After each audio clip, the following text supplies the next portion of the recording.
Voice of saints Telugu video ప్రేక్షకులందరికీ సర్వోన్నతుని నామములో శుభాభివందనములు తెలియజేస్తూ ఉన్నాను. ప్రియ క్రైస్తవ సహోదరి సహోదరులారా, ఈ రోజు మన వీడియోలో పోప్ ఫ్రాన్సిస్ గారు రాజీనామా చేస్తే తదుపరి ప్రక్రియ ఏంటి, పోప్ ఫ్రాన్సిస్ గారు రాజీనామా చేస్తే పోప్ స్థానంలో రావడానికి ఏ కార్డినల్ కి అర్హత ఉంది, పోప్ రేసులో ఎంతమంది కార్డినల్ సిద్ధంగా ఉన్నారు, వారి పేర్లేంటి అనే పూర్తి సమాచారాన్ని ఈ వీడియో ద్వారా మనం తెలుసుకుందాం. పోప్ ఫ్రాన్సిస్ గారు డబుల్ నిమోనియాతో బాధపడుతూ ఉన్నారు. అయితే ఆయన హాస్పిటల్లో ఉన్న సమయంలో ఆయన లేకుండానే వాటికన్ సిటీలో జూబ్లీ సంవత్సర వేడుకలు శనివారం జరిగాయి. వైద్యులు తెలిపిన ప్రకారం పోప్ ఫ్రాన్సిస్ గారు ప్రమాదం నుండి ఇంకా బయటపడలేదు, కానీ ఇప్పటికీ ప్రమాదపు అంచుల్లోనే ఉన్నారు అని డాక్టర్లు చెప్తూ ఉన్నారు. ఫిబ్రవరి 14న ఫ్రాన్సిస్ పోప్ గారు జెమీలీ ఆసుపత్రిలో చేరారు. వారు సంక్లిష్టమైన శ్వాసకోశ అనారోగ్యంతో బాధపడుతూ ఉన్నారు. అయితే పోపు గారు రాజీనామా చేసే అవకాశం ఉందా, వారి స్థానంలో ఎవరు వస్తారు అనే దానిపైన ప్రపంచవ్యాప్తంగా ఊహాగానాలు చెలరేగుతూ ఉన్నాయి. అయితే పోప్ రాజీనామా చేయవచ్చా, అలా అయితే తదుపరి ప్రక్రియ ఏంటి? పోప్ రాజీనామా చేయడం చాలా అరుదైన విషయం అయినప్పటికీ అసాధారణ పరిస్థితిలో పోపులు రాజీనామా చేయవచ్చు. వయసు పెరగడం వల్ల, అనారోగ్యంతో బాధపడే సమయంలో రాజీనామా చేయవచ్చు. 2013లో పోప్ బెనెడిక్ట్ 16 గారు అనారోగ్య కారణాలతో రాజీనామా చేశారు. కనన్ చట్టం ప్రకారం ఒక పోప్ అధికారిక బహిరంగ ప్రకటన చేయడం ద్వారా రాజీనామా చేయవచ్చు. తదుపరి ఆమోదం అవసరం లేకుండానే ఆ రాజీనామా చెల్లుబాటు అవుతుంది. పోప్ రాజీనామా తర్వాత కొత్త పోపును ఎన్నుకోవడానికి ఒక సమావేశం జరుగుతుంది. అయితే పోప్ ఫ్రాన్సిస్ గారు వారసులుగా ఎవరు ఎన్నికయ్యే అవకాశం ఉంది? ఇంకా అధికారికంగా వారసుల్ని ఎన్నుకోనప్పటికీ ఏ రోమన్ క్యాథలిక్ గురువైనా పోప్ కావడానికి అర్హులే. అయితే ప్రస్తుతం కార్డినల్ పదవిలో ఉన్న వారికే పోప్ అయ్యే అవకాశం ఎక్కువగా ఉంటుంది. ప్రస్తుతం 253 మంది కార్డినల్స్ ఉన్నారు. వారిలో 80 సంవత్సరాల వయసు పైబడిన వారిని ఓటింగ్ ప్రక్రియ నుండి మినహాయిస్తూ ఉన్నారు. 80 మంది ఓటింగ్ నుండి తప్పుకుంటే 138 మంది మాత్రమే ఓటు వేయడానికి అర్హులు.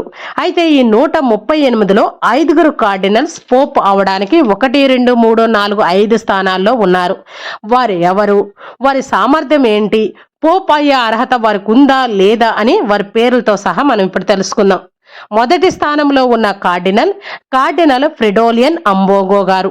వీరి వయసు 65 సంవత్సరాలు.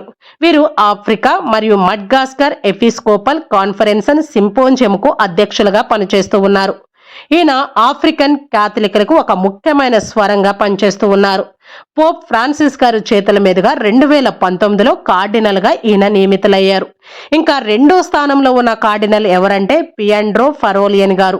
వీరి వయసు 70 సంవత్సరాలు. వీరు వాటికన్ విదేశాంగ కార్యదర్శిగా పనిచేస్తూ ఉన్నారు. 1 శతాబ్దానికి పైనే పోప్ ఫ్రాన్సిస్ గారితో కలిసి ఈయన పనిచేస్తూ ఉన్నారు. వాటికన్ సిటీలో వీరికి చాలా పెద్ద పేరు, మంచి పేరు ఉంది.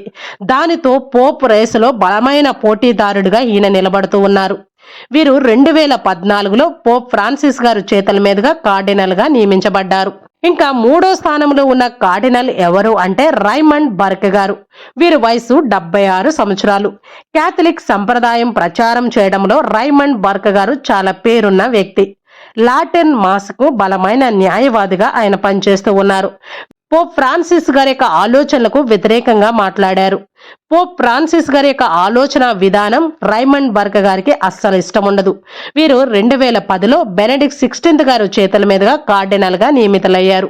ఇంకా 4వ స్థానంలో ఉన్న కార్డినల్ ఎవరు అంటే కార్డినల్ పీటర్ ఎర్డో. వీరి వయసు 72 సంవత్సరాలు. ఎర్డో గారు యూరప్ బిషప్ కాన్ఫరెన్స్ కౌన్సిల్ కి మాజీ అధ్యక్షులుగా పనిచేశారు. వీరికి తీవ్రవాది అనే పేరు కూడా ఉంది. వీరు విడాకులు తీసుకున్నా మరి తిరిగి వివాహం చేసుకున్న క్యాథలికులు పవిత్ర కమ్యూనియన్ ని స్వీకరిస్తే అస్సలు ఊరుకోరు. ఆ విషయంలో చాలా ఖచ్చితంగా కఠినంగా ఉంటారు. వీరు 2003లో కార్డినల్ గా నియమితులయ్యారు.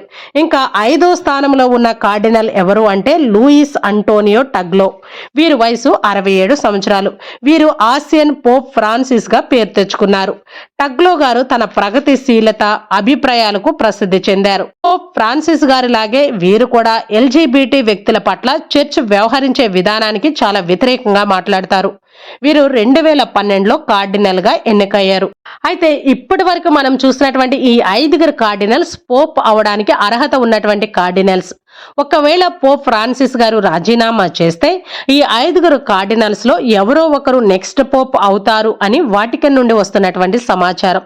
అయితే ఏది ఏమైనప్పటికీ ప్రపంచవ్యాప్తంగా ఉన్న క్యాథలిక్స్ అందరినీ ఒకటే త్రాటిపై నడిపించాలి అంటే అది చాలా కష్టమైన పని.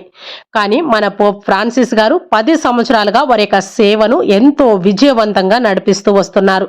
కాబట్టి మన పోప్ ఫ్రాన్సిస్ గారు హాస్పిటల్ నుండి త్వరగా డిశ్చార్జ్ అవ్వాలని, ఆరోగ్యాలతో తిరిగి వచ్చి వారి యొక్క సేవను, బాధ్యతను, వారి యొక్క పదవిని కొనసాగించాలి అని మనందరం కూడా పోప్ ఫ్రాన్సిస్ గారి కొరకు ప్రార్థన చేద్దాం.